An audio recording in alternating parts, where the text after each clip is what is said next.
Bismillahirrahmanirrahim. Assalamualaikum warahmatullahi wabarakatuh. Innal hamdalillah nahmaduhu wa nasta'inuhu wa nastaghfiruh wa na'udzu billahi min shururi anfusina wa min sayyiati a'malina.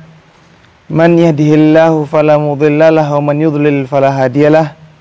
Wa asyhadu an la ilaha illallah wahdahu la syarikalah wa asyhadu anna Muhammadan 'abduhu wa rasuluhu la nabiyya ba'dah.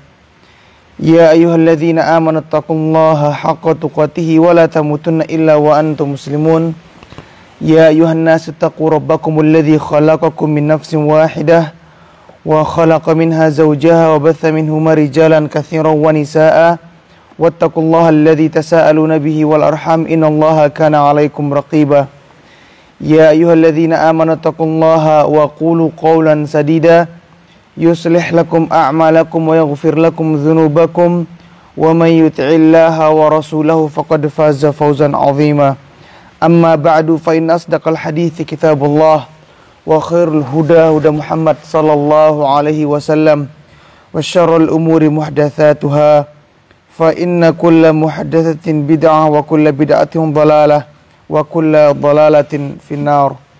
Ma'asyiral muslimin, hadirin yang dirahmati oleh Allah Azza wa Jalla, alhamdulillah kita bersyukur kepada Allah Subhanahu wa taala atas nikmat yang Allah berikan kepada kita semua sehingga kita bisa bertemu kembali di masjid yang mulia ini. Mudah-mudahan Allah Subhanahu wa taala menerima segala amal ibadah kita dan mudah-mudahan Allah Subhanahu wa taala memberikan kita taufik dari materi yang akan kita pelajari pada pagi hari ini. Amin. Melanjutkan kajian kita dan kita masih dalam bab yang sama, bab birrul walidain wasilatil arham, bab tentang berbuat baik kepada kedua orang tua dan menyambung silaturahmi. Dan kita telah sampai pada hadis yang ke-328. Al-Imam An-Nawawi mengatakan, wa an Abi Dzarrin radhiyallahu an qala Rasulullah sallallahu alaihi wasallam, innakum sataftahuna ardan yudhkaru fiha al-qirat wa fi riwayatin sataftahuna Misra wa hiya ardun yusamma fiha al-qirat fastawsu bi ahliha khaira fa inna lahum dhimmatan wa rahima wa fi riwayatin fa idza iftatahtumuha fa ahsinu ila ahliha fa inna lahum dhimmatan wa rahiman أو قال ذمة وصحرا. رواه مسلم. قال العلماء الرحم التي لهم كون هاجر ابن إسماعيل منهم والصهر كون ماريا إبراهيم ابن رسول الله صلى الله عليه وسلم منهم. Baik, hadirin dirahmati Allah Subhanahu wa taala, hadis ini hadis yang sahih diriwayatkan oleh Al-Imam Muslim dalam kitab sahihnya dari sahabat Abu Dzar Al-Ghifari radhiyallahu an, bahwasanya Rasulullah sallallahu alaihi wasallam bersabda, innakum sataftahuna ardan yudhkaru fiha al-qirat. Rasulullah mengkabarkan kepada para sahabatnya tentang kejadian yang akan terjadi sepeninggal beliau sallallahu alaihi wasallam. Kata Rasulullah, sungguhnya kalian akan menaklukkan sebuah negeri. Kalian akan membuka sebuah negeri, menaklukkan. Yudhkaru fiha al-qirat. Yang negeri tersebut disebut dengan nama istilah qirat. Negeri apa itu? Di riwayat yang lainnya diperjelas bahwasanya Rasulullah SAW menyebutkan dengan narasi yang berbeda, sataftahuna Misra. Kalian akan menaklukkan negeri Mesir. Dan itu terbukti di zaman kekhalifahan Umar bin Khattab radhiyallahu an. Mesir ditaklukkan oleh kaum muslimin dan Al-Amr bin As radhiyallahu an, Amr bin As radhiyallahu an dijadikan gubernur oleh Umar sebagai gubernur Mesir. Sataftahuna Misra, kalian akan menaklukkan Mesir, wa hiya ardun yusamma fiha al-qirat. Yang di mana Mesir itu adalah sebuah negeri yang disebut dengan nama Qirat. Fastausu bi ahliya khaira. Maka Rasulullah memberikan wasiat kepada para sahabatnya untuk berbuat baik kepada penduduknya. Fa inna lahum zimmatan wa rahiman. Kenapa mereka atau sahabat Rasulullah diperintahkan untuk berbuat baik kepada penduduk-penduduk Mesir? Karena kata Rasulullah, fa inna lahum zimmatan wa rahimah. Karena mereka memiliki zimmah. Zimmah artinya apa? Ketika sebuah kaum menyerah setelah ditaklukkan oleh kaum muslimin, maka mereka menjadi ahlu zimmah. Ahlu zimmah artinya mereka memiliki hak-hak yang tidak boleh diusik. Mereka harus diberikan rasa aman. Mereka tidak boleh diganggu. Ya, itu pengertian dari ahlu zimmah. Oleh karena Rasulullah SAW melaknat orang yang membunuh seorang kafir zimmi. Orang kafir non-muslim yang masuk ke negeri muslim dengan perjanjian, dan dia akan diberikan rasa aman, dia diberikan keamanan oleh pemerintah kaum muslimin, namun orang tersebut tetap diusik oleh orang muslim yang lainnya, bahkan sampai dibunuh. Maka kata Rasulullah SAW, man qatala dhimmiyan, barang siapa yang membunuh seorang kafir zimmi, lam yarah raihatal jannah, dia tidak akan bisa mencium bau surga. Kata Rasulullah SAW. Jadi jangan karena label jihad yang serampangan, orang kemudian membunuh seorang kafir zimmi, maka dia akan mendapatkan laknat dari Rasulullah SAW. Dalam riwayat yang lainnya, fa inna lahum zimmatan wa rahiman, karena mereka memiliki zimmah yang saya sebutkan tadi, wa rahiman, dan mereka memiliki hubungan rahim dengan Rasulullah SAW. Kenapa orang Mesir dikatakan memiliki hubungan rahim dengan Rasulullah SAW?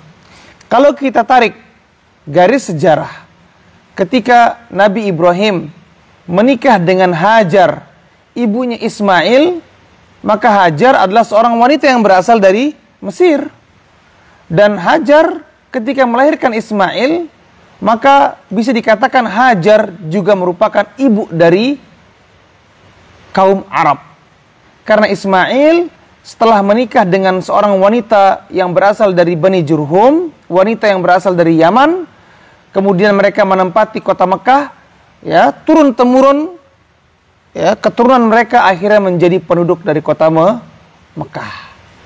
Sehingga itulah dikatakan Hajar ummu Ismail, ibunya Nabi Ismail, wanita yang berasal dari Mesir, sebagai ibu dari orang-orang Arab juga.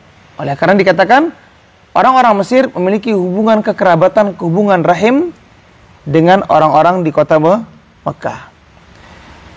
Taib wa fi riwayah, dengan narasi yang berbeda juga, Rasulullah mengatakan fa idza ftatahtumuha, jikalau kalian menaklukkan negeri Mesir, fa ahsinu ila ahliha, maka kalian berbuat baiklah kepada penduduknya. Fa inna lahum zimmatan wa rahiman, wa qala zimmatan wa sihra, karena mereka punya hubungan rahim dengan kita, kata Rasulullah SAW, dan mereka punya hubungan sihra. Sihr dalam bahasa Arab artinya hubungan periparan. Hubungan periparan. Kenapa demikian?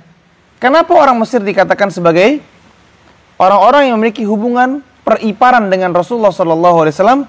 Karena Rasulullah SAW, atau karena Mariyah, seorang wanita Mesir yang dihadiahkan kepada Rasulullah SAW, adalah ibu dari Ibrahim, anaknya Rasulullah SAW. Sehingga Mariyah, wanita Mesir ini adalah ipar dari, atau orang-orang Mesir adalah ipar-iparnya Rasulullah SAW. Oleh karena kehubungan yang spesial tersebut, maka Rasulullah SAW memerintahkan para sahabatnya, jikalau mereka nanti menaklukkan kota Mesir, untuk berbuat baik dengan sebab ya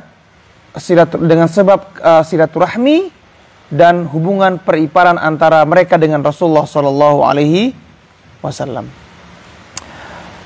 Hadirin dirahmati Allah Subhanahu Wa Taala, hadis yang berikutnya dari sahabat Abu Hurairah radhiyallahu an, beliau berkata, menceritakan tentang kejadian saat turunnya ayat yang memerintahkan Rasulullah Shallallahu Alaihi Wasallam untuk berdakwah dengan terang-terangan dan memulai berdakwah kepada orang-orang terdekat Rasulullah Shallallahu Alaihi Wasallam.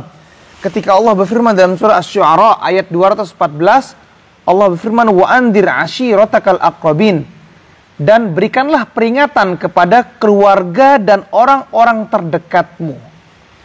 Jadi wa andir, kata perintah dari Allah Subhanahu wa taala untuk Rasulullah memulai dakwah dengan terang-terangan, keluar mempublikasikan dakwahnya. Akan tapi siapa yang didahulukan untuk berdakwah? Yaitu adalah keluarga dan orang-orang terdekat.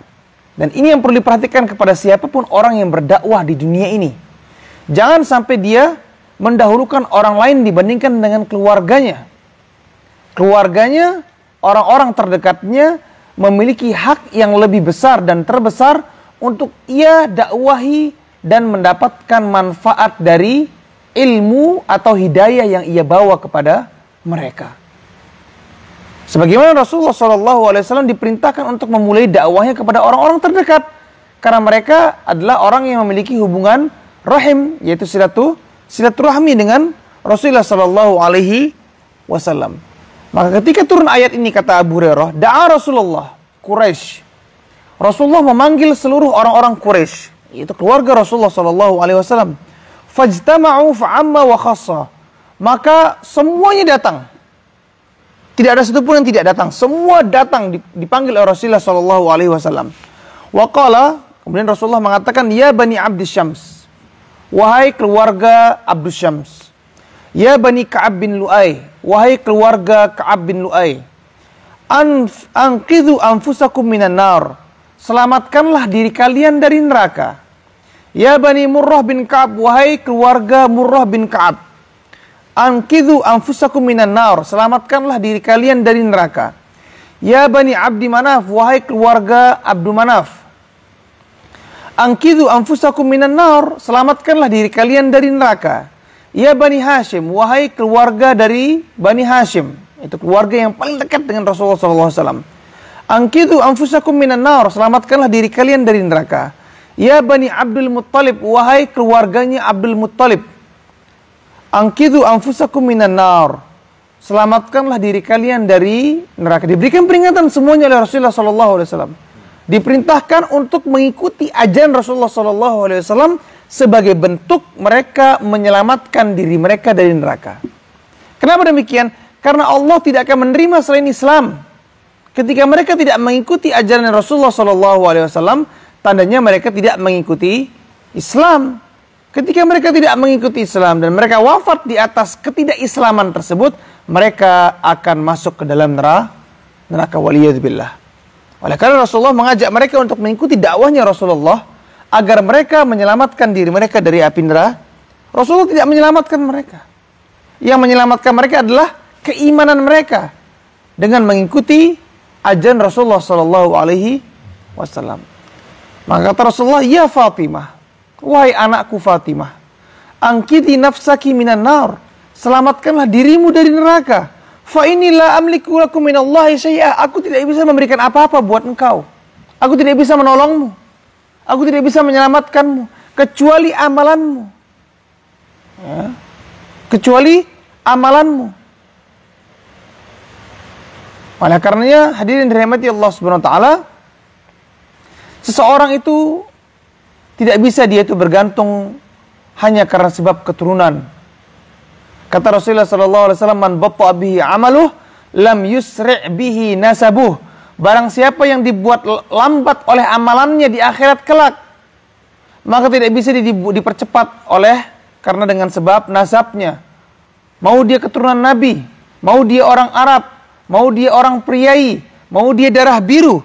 Kalau amalannya tidak membuat dia masuk surga, maka tidak bisa dia masuk ke dalam So, ini yang perlu kita perhatikan. Tidak bisa orang bergantung dengan sebab keturunannya. Bahkan Rasulullah mengatakan kepada Fatimah, anaknya sendiri, anaknya Rasulullah SAW, selamatkan dirimu wahai Fatimah dari neraka. Aku tidak bisa menolong dirimu.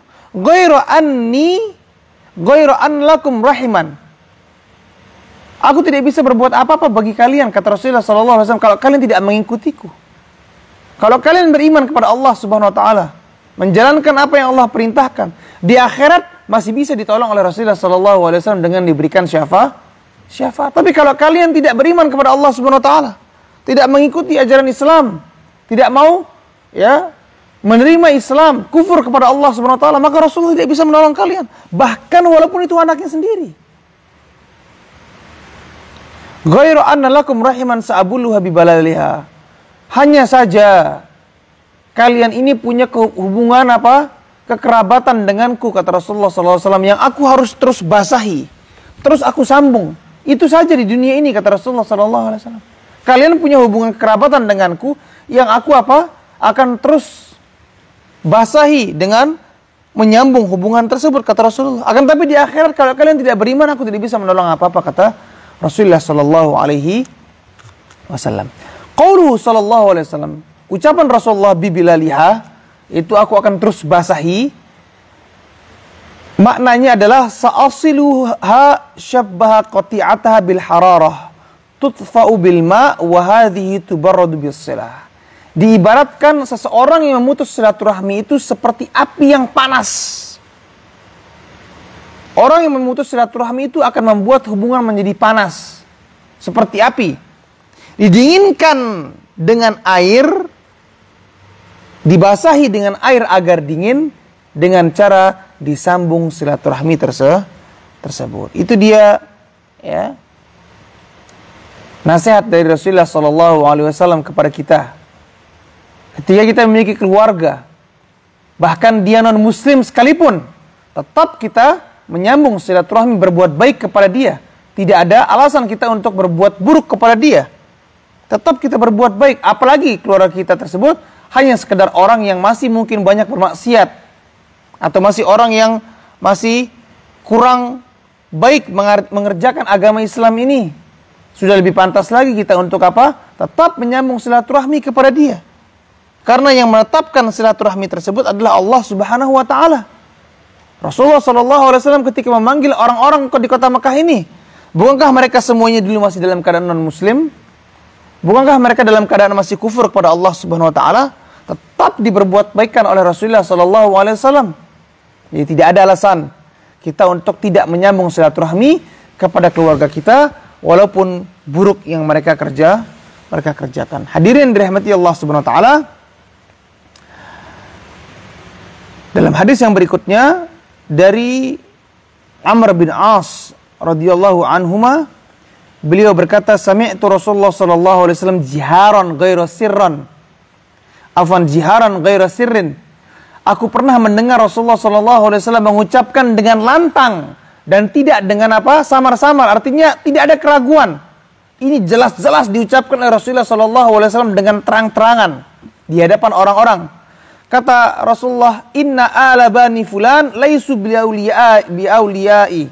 Sungguhnya keluarga fulan, itu keluarganya Rasulullah, mereka bukan biauliyai. Tapi tetap, walaupun kita menyambung silaturahmi kepada orang-orang keluarga kita misalnya, dan mereka misalnya masih belum beriman kepada Allah Subhanahu wa taala, tetap kita menyambung silaturahmi, tapi tidak boleh juga kita loyal kepada mereka. Artinya apa?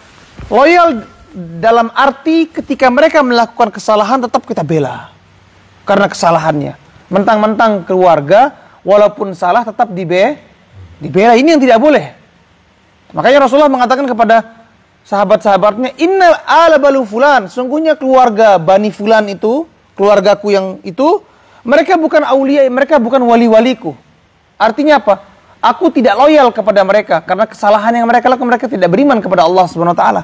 Akan tapi tetap aku punya kewajiban untuk menyambung silaturahmi dan berbuat baik kepada mereka. Loyal dalam arti amalan hati kita.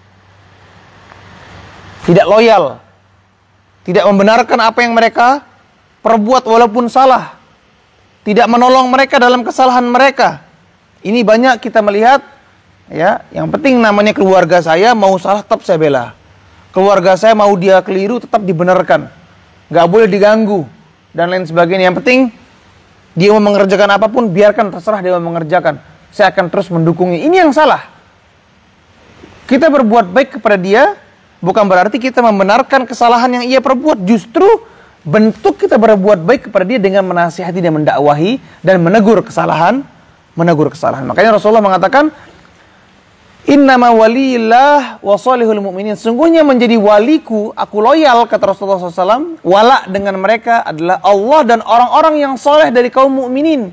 Walaupun dia bukan keluarga kita, walaupun kita tidak punya hubungan darah dengan dia, akan tapi dia orang yang soleh dan beriman kepada Allah, menjalankan perintah Allah, menjauhi larangan Allah, mengerjakan sunnah Nabi Muhammad SAW, berpegang teguh di atas sunnah Rasulullah SAW, dia adalah orang-orang terdekat dengan kita.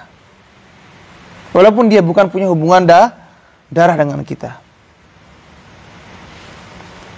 Walakin lahum rahiman abuluha bibalaliha. Akan tapi orang-orang itu yang aku bukan loyal kepada mereka karena kesalahan yang mereka lakukan, kata Rasulullah SAW, tapi mereka punya hubungan kekerabatan, rahim, yang aku harus terus basahi, kata Rasulullah SAW.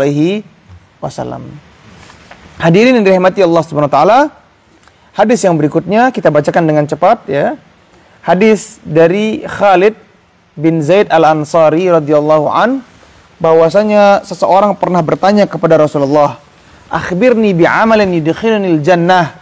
Ya Rasulullah, beritahukan aku sebuah amalan yang bisa memasukkan aku ke dalam surga. Wa yubaiduni minan nar, dan bisa menjauhkan aku dari neraka. Faqala Nabi sallallahu alaihi wasallam, Nabi mengatakan apa? Ta'budullaha wa la tusyriku bihi syai'a. Engkau beribadah hanya kepada Allah dan jangan syirik, tauhid. Ini jelas penyebab orang masuk surga, mentauhidkan Allah Subhanahu wa taala. Sebaliknya, orang yang berbuat syirik, maka dia akan masuk neraka. Waliyadzubillah. Wa tuqimus shalah, dan engkau mendirikan salat. Kita lihat Rasulullah SAW menyebutkan urgensi, betapa pentingnya tauhid sebelum salat. Karena salat seseorang tidak akan diterima oleh Allah Subhanahu wa taala tanpa dia bisa apa? Membersihkan dirinya dari kotoran syirik. Wa tu'tiya zakah, dan engkau menunaikan zakat. Ini sebab-sebab orang masuk surga. Wa tasilur rahim, dan engkau menyambung silaturahmi. Lihat, menyambung silaturahmi ini disebutkan oleh Rasulullah SAW sebagai amalan yang memasukkan seseorang ke dalam surga. Muttafaqun alaih. Hadis yang sahih diriwayatkan oleh Al-Imam Bukhari dan Muslim dalam sahih mereka. Hadis yang berikutnya dari Salman bin Amir radhiyallahu an, dari Nabi SAW, beliau bersabda, "Idza aftara ahadukum falyuftir ala tamrin fa innahu barakah, fa in lam yajid tamran fal ma' fa innahu tahur." Wa qala as-sadaqatu 'alal miskin sadaqah wa 'ala dzir rahim thintan sadaqatun wasilatun. Rawahu Tirmidzi wa qala haditsun hasan. Rasulullah mengatakan apa? Idza aftara ahadukum, kalau salah seorang di antara kalian berbuka puasa, maka berbukalah dengan kurma, karena kurma itu barokah, mendatangkan keberkahan, dan keberkahan itu luas. Bisa Allah berikan kesehatan kepada kita, bisa Allah berikan apa? Kebaikan kepada kita. Itu yang namanya barokah. Sehingga orang yang berbuka dengan kurma, maka insya Allah dia mendapatkan barakah dari Allah Subhanahu wa taala. Fa in lam yajid tamran fal ma', kalau enggak punya kurma cukup air saja. Ya, cukup air. Fa innahu tahur, karena air itu adalah penyuci. Ya, penyuci. Air itu menyucikan orang dari najis dan dari hadas yang ada pada dirinya. Dengan air dia berwudu, dia mandi besar, ya. Maka itu akan membuat dia menjadi suci. Dan air kalau diminum, maka air itu adalah sebagai sesuatu yang membuat orang yang menjadi suci. Artinya itu baik. Sangat baik, kata Rasulullah SAW. Wa qala, kemudian Rasulullah mengatakan, as-sadaqah 'alal miskin sadaqah. Bersedekah dengan orang miskin, kepada orang miskin akan mendapatkan pahala sedekah. Wa 'ala dzir rahim thintan, dan bersedekah kepada orang yang punya hubungan kekerabatan, maka akan mendapatkan 2 pahala. Shadaqatun wasilatun, mendapatkan pahala sedekah dan mendapatkan pahala silaturahmi. Ini keutamaan yang didapatkan oleh orang yang membantu keluarganya. Jadi jangan dianggap remeh. Membantu keluarga mendapatkan 2 pahala, pahala sedekah dan pahala silaturahmi. Hadis yang berikutnya, wa an Ibnu Umar radhiyallahu anhuma, dari sahabat Abdullah bin Umar radhiyallahu anhuma, qala, beliau berkata, kanat tahti imra'atun. Aku pernah punya seorang istri. Ini ceritanya Abdullah bin Umar. Aku pernah punya seorang istri. Wa kuntu uhibbuha, dan aku sangat mencintai wanita ini. Wa kana Umar yakrahuha, akan tapi ayahku Umar tidak suka dengan perempuan ini. Tidak senang dengan wanita yang aku nikahi ini. Faqala li, maka Umar mengatakan kepadaku, talikha, ceraikan istrimu. Jadi Abdullah bin Umar punya seorang istri yang sangat ia cintai. Tapi ayahnya Umar Ibn Khattab radhiyallahu an tidak suka kepada wanita tersebut. Dan Umar mengatakan kepada Abdullah, wahai Abdullah, ceraikan istrimu. Fa'abaitu, aku enggan, karena Abdullah cinta sama wanita itu. Fa'abaitu, maka aku enggan mengikuti perintah ayahku. Fa'ata Umar radhiyallahu an an-nabi fadzakara dzalika lahu. Maka Umar kemudian mendatangi Rasulullah dan menceritakan kisah tersebut kepada Rasulullah. Faqala Nabi sallallahu alaihi wasallam, kemudian Rasulullah mengatakan apa? Talikha, ceraikan ia wahai Abdullah. Rawahu Abu Daud, hadis diriwayatkan oleh Abu Daud dan Tirmidzi. Hadis ini adalah hadis hasan sahih. Di sini menunjukkan, hadirin dirahmati Allah Subhanahu wa taala, bahwasanya ya hak dari orang tua kita, ayah kita, ibu kita begitu besar. Bahkan kalau sampai orang tua memerintahkan kita untuk menceraikan istri kita, maka sebagai anak yang berbakti kepada kedua orang tuanya, maka dan melihat ya ketika permintaan cerai tersebut misalnya beralasan, karena dalam riwayat yang lainnya ketika datang zamannya Al-Imam Ahmad ibn Hanbal radhiyallahu rahimahullah, ada seorang anak yang datang kepada Al-Imam Ahmad dan dia mengatakan, wahai Imam, aku diperintahkan oleh ayahku untuk menceraikan istriku. Apakah aku ceraikan istriku apa tidak? Kata Imam Ahmad, jangan engkau ceraikan. Akhirnya pemuda tersebut tidak jadi menceraikan istrinya.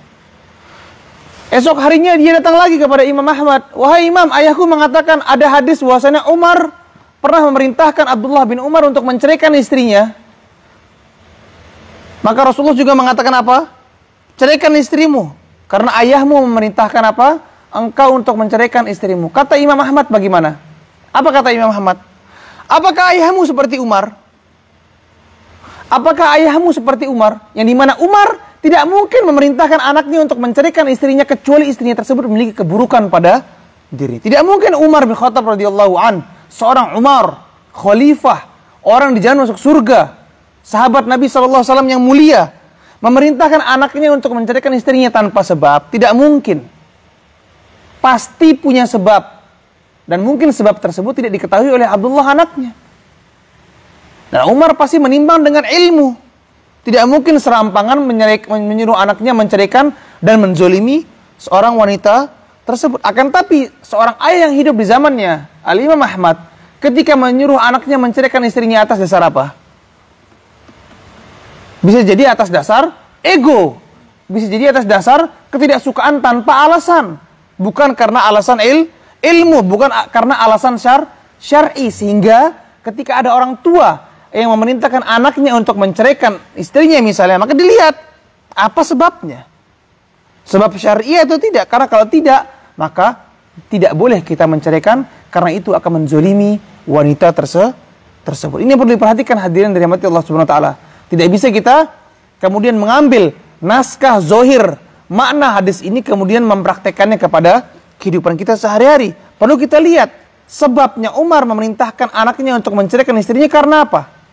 Dan orang yang hidup di zamannya Imam Ahmad tersebut dikatakan oleh Imam Ahmad, apakah ayahmu seperti Umar? Apakah ayahmu seperti Umar yang tahu bahwasanya itu salah kemudian disuruh ceraikan? Maka tidak bisa mutlak, ya, kecuali kalau memang betul orang tua kita misalnya memerintahkan kepada kita, nak, ceraikan istrimu tuh di luar, ya, berbuat maksiat, istrimu itu di luar, ya, selingkuh dan lain sebagainya. Maka ini adalah perintah yang memiliki alasan syar'i. Maka kalau perintah tersebut memiliki alasan syar'i, maka kita sebagai seorang anak wajib untuk apa? Mengikuti perintah kedua orang tua kita. Akan tapi kalau perintah tersebut tidak punya alasan syar'i, hanya karena ego semata, atau karena tidak suka karena hal-hal sepele, hal kecil, maka tidak boleh kita mengikuti perintah tersebut. Ya, tidak boleh. Karena apa? Karena kita akan menzolimi wanita tersebut. Dan hadis yang terakhir dari Abu Darda radhiyallahu anna rajulan atahu, sungguhnya Abu Darda, sahabat Abu Darda pernah mengatakan bahwasanya ada seorang pemuda yang pernah mendatangi dia. Faqala, dan pemuda tersebut mengatakan, inna limra'atun wa inna ummi ta'muruni bitolaqiha. Sungguhnya aku punya seorang istri dan ibuku memerintahkanku untuk menceraikannya. Maka ini sama seperti kisahnya Nabi Ibrahim alaihissalam ketika mengunjungi Ismail. Ya, dan ketika Nabi Ibrahim datang sampai ke rumahnya, Nabi Ibrahim berjumpa dengan istrinya Nabi Ismail. Dan ketika bertemu dengan wanita tersebut, Nabi Ibrahim melihat gerak-gerik, gelagat dan perilaku yang tidak baik dari istrinya Nabi Ismail. Kemudian Nabi Ibrahim mengatakan kepada wanita tersebut, kalau suamimu pulang, katakanlah kepada dia untuk mengganti atabatal bab, untuk mengganti pintunya. Si wanita menganggap perintah tersebut atau pesan tersebut adalah pesan zohir, disuruh ganti pintu rumahnya. Pulanglah Nabi Ismail. Istrinya mengatakan, tadi aku berjumpa dengan seorang lelaki tua yang ciri-cirinya seperti ini. Dan Nabi Ismail tahu bahwasanya itu adalah ayahnya, yaitu Nabi Ibrahim. Dan ia memerintahkanku untuk menyampaikan kepadamu untuk mengganti atabatal bab, untuk mengganti pintunya. Artinya apa? Nabi Ismail tahu itu adalah kiasan untuk apa? Menceraikan istrinya, mengganti istrinya dengan wanita yang bertakwa dan beriman kepada Allah Subhanahu wa taala. Di sini hadisnya ada seorang pemuda datang kepada Abu Darda dan dia mengatakan, ibuku memerintahkanku untuk menceraikan istriku. Faqala, maka ia mengatakan, sami'tu Rasulullah sallallahu alaihi wasallam. Abu Darda mengatakan apa? Aku mendengar Rasulullah sallallahu alaihi wasallam bersabda, al-walid, orang tua, ibu, ayah, awsatu abwabil jannah, pintu surga paling tengah, paling mudah untuk dimasuki. Paling mudah untuk apa? Dimasuki. Fa in syi'ta fa'adhi' dzalikal bab au ihfadhu. Jikalau engkau mau, tinggal pilih, mau disia-siakan pintunya, sia-siakan pintunya. Mau dijaga pintunya, dijaga pintunya. Yang kembali kita katakan, ya. Maka pada kasus yang ini, seorang ibu ketika dia memerintahkan anaknya untuk misalnya menceraikan istrinya, dia juga harus melihat, bukan asal karena sebab apa? Sebab sepele atau bukan karena satu hal yang tidak beralasan, akan tapi semua itu harus ditimbang dengan neraca syar'i, dikembalikan kepada Allah dan Rasulnya. Ya, fa in tanaza'tum fi syai', kalau kalian berselisih dalam suatu hal, farudduhu ilallahi war rasul in kuntum tu'minuna billahi wal yaumil akhir, maka kembalikan kepada Allah dan Rasulnya kalau kalian benar-benar beriman kepada Allah dan kepada hari akhir.